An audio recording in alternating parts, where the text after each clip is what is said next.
Comme vous le savez, la saison d'hiver a débuté et tout un tas de nouvelles séries vont se dévoiler au fil des semaines. D'ailleurs, la plupart ont déjà leur premier épisode de sortie. Cet hiver, c'est pas moins de 52 nouvelles séries animées, bien sûr on va parler uniquement de nouvelles licences, je ne vais donc pas parler de Beastars ou encore Promised Neverland, car ces animés vous les connaissez sûrement déjà. Salut à toi, aujourd'hui je te fais part de mes premières impressions et j'insiste bien là-dessus car il est évident qu'analyser une série sur ses premiers épisodes est relativement compliqué, même si parfois il est vrai qu'on sait rapidement à quoi on va avoir affaire.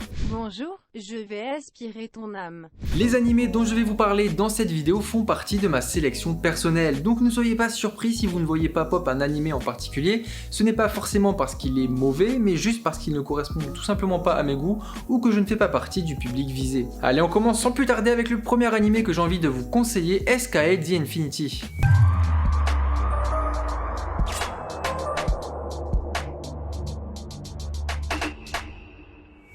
SK8, je l'ai suivi de très près depuis l'annonce de sa sortie pour une raison très simple, le skate. En fait, à partir du moment où j'ai vu Misaki Yata rider dans K-Project, je me suis dit que ce serait génial de mettre en lumière le skate via notre médium qui est celui de l'animation japonaise. On a eu le vélo avec Yowamushi Pedal, les rollers avec Air Gear et tout un tas de sports divers et variés en passant même par le ping-pong, alors pourquoi pas le skate? SK8 nous raconte l'histoire de Reki, un lycéen passionné par le skateboard qui fera ensuite la rencontre de Renga qui est de retour au Japon après un long voyage au Canada. Ils seront tous les deux embarqués dans des courses de skate sans merci que l'on appelle S. Je trouve que la direction artistique assez déjantée de Yumiko Kondo, connue pour Bongo Stray Dog, fonctionne dans cet animé. On retrouve ce côté street et à la fois old school qui colle parfaitement à l'univers du skate, bien entendu avec la petite touche de folie à la japonaise. J'espère en tout cas que par la suite il y aura aussi des épreuves avec des tricks plutôt qu'uniquement des concours de vitesse, sinon je pense que ce sera assez frustrant.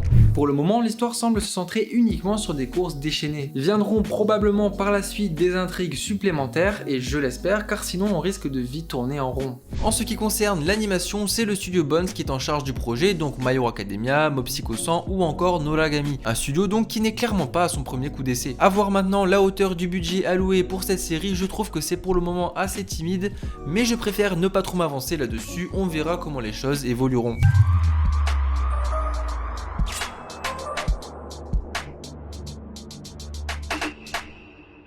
Avec l'expansion de la civilisation humaine, les Kemono, autrement appelés créatures de légende, ont été chassés de leur habitat naturel et leur existence est désormais menacée. De ces contacts sont nés des hybrides de sang mêlés comme Kabane, un jeune garçon mi-ghoul, mi-humain.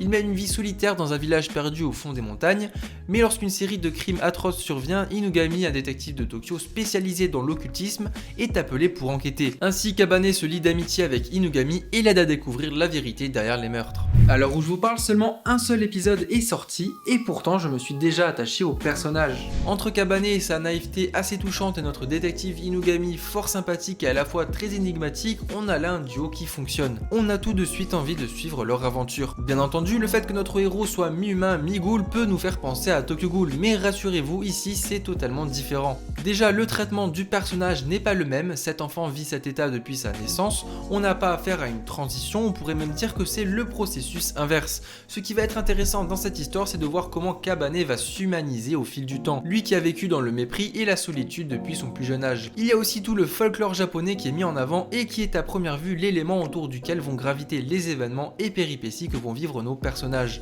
ce qui apporte une certaine richesse à Kemono JN. A noter aussi que le manga est arrivé dans le top 3 des recommandations par les libraires japonais en 2018. Je n'ai pas lu la version papier, j'ai donc hâte de voir ce que cette adaptation animée va nous réserver.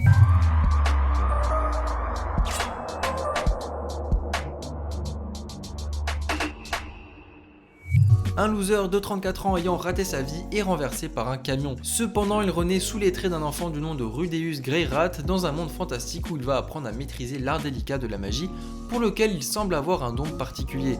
Cette fois-ci, Rudeus est bien décidé à ne pas gâcher son existence, peu importe les dangers qui se dressent devant lui et ses compagnons d'armes. Bon, je pense que le speech ne vous a pas surpris, il s'agit d'un isekai comme on peut en voir pop assez régulièrement. Des histoires où un loser meurt pour finir dans un monde fantastique, c'est devenu assez commun. fin.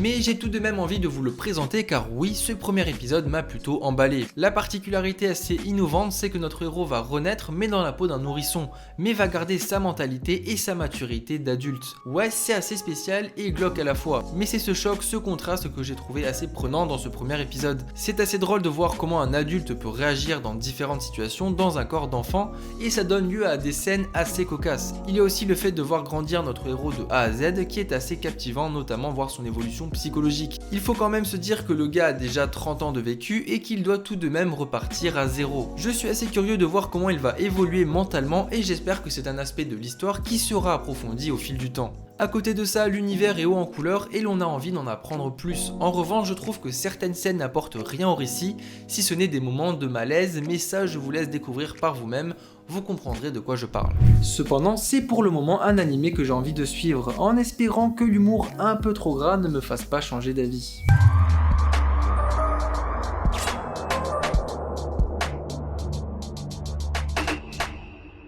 Il s'agit cette fois-ci d'un shoujo dans lequel nous suivrons les relations sociales et sentimentales de deux adolescents très différents. D'un côté, Kyoko Ori, lycéenne populaire qui excelle dans toutes les matières mais qui en dehors doit s'occuper de son petit frère. De l'autre, Izumi Miyamura, lycéen introverti mais qui change totalement de comportement une fois en dehors de l'école. Pour être honnête, j'ai hésité à inclure Horimiya dans ce top, non pas parce que l'anime est mauvais, mais plutôt car je pense ne plus faire partie du public visé. J'ai visionné tout un tas de shoujo slice of life durant ma jeunesse et je dois vous avouer que malgré toutes ces qualités, j'ai tout de même une impression de déjà-vu. Deux adolescents plus ou moins conscients d'être attirés l'un pour l'autre, un environnement social que l'on connaît déjà très bien, puisque nous suivrons encore une fois des adolescents, etc. etc.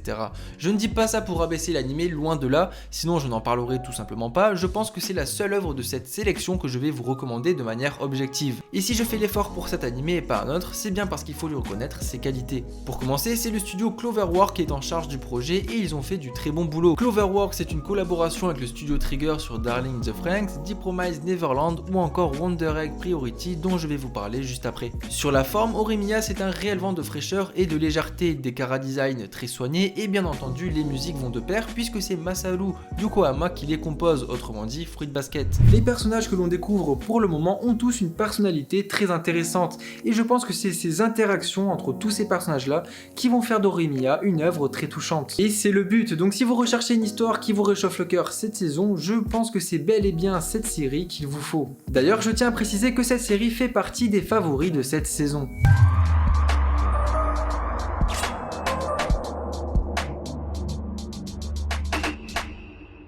Kimichika Aijima, étudiant, retourne dans sa ville natale après avoir causé des ennuis à son équipe de volleyball du collège. Il y retrouve son ami d'enfance Yuni Kuroba qui possède des capacités physiques remarquables.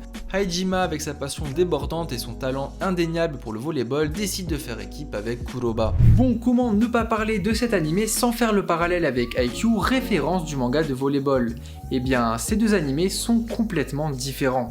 Contrairement à Haikyuu, cet animé va davantage orienter son intrigue vers la relation entre les personnages et mettre sur la table des sujets plus durs que je vous laisse découvrir par vous-même. On fait très facilement le parallèle entre Tobio de Haikyuu et Aijima, cependant ici les choses sont, vous verrez, plus dramatiques. De mon point de vue, dans cette série, le volleyball est davantage ici un prétexte afin de rassembler les personnages. Certes, leur progression au sein de ce sport va être un élément important du récit, mais d'après ce que laisse transparaître ce premier épisode, ce ne sera que secondaire. Là où dans Haikyuu et son esprit shonen, le but premier de nos protagonistes est de devenir la meilleure équipe. Je trouve ici que l'ambiance est plus pesante, plus sombre et la motivation de nos personnages est loin d'être la même.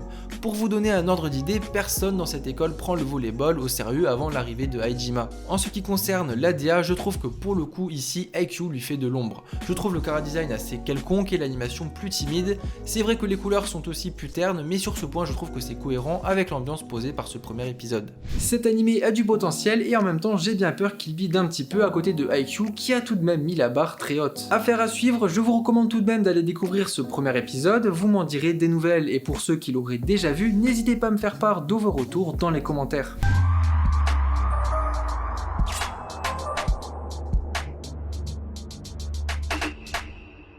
L'histoire commence quand Ai Oto, une adolescente de 14 ans, entend une voix mystérieuse alors qu'elle se promène en ville tard la nuit. Cette voix lui donne un mystérieux œuf et lui dit « Si tu veux changer l'avenir, tu n'as qu'à choisir maintenant ». Maintenant, crois en toi et casse l'œuf. Alors oui, c'est bel et bien ce qui se passe dans les premières minutes de l'épisode. Et d'ailleurs, qu'est-ce que ces premières minutes sont sublimes. Les plans, la musique, les couleurs, le rythme, tout est là pour mettre en place une ambiance très mystique. On se croirait dans une ville coupée du monde. Ce mystérieux œuf que va obtenir Ai est rempli de mystères et va plonger notre héroïne dans une aventure pas forcément très joyeuse. Il s'agit là d'un animé mélangeant drama, fantasy, psychologie, donc un bon mélange. J'ai envie de rester assez avare en informations concernant cette série car je n'ai pas envie de vous spoil. Il s'agit là pour l'instant de mon coup de cœur de cette saison et de loin. Alors ce n'est pas forcément une série très accessible mais je vous recommande fortement d'aller visionner ce premier épisode afin de vivre l'expérience et de vous faire votre propre idée à son sujet.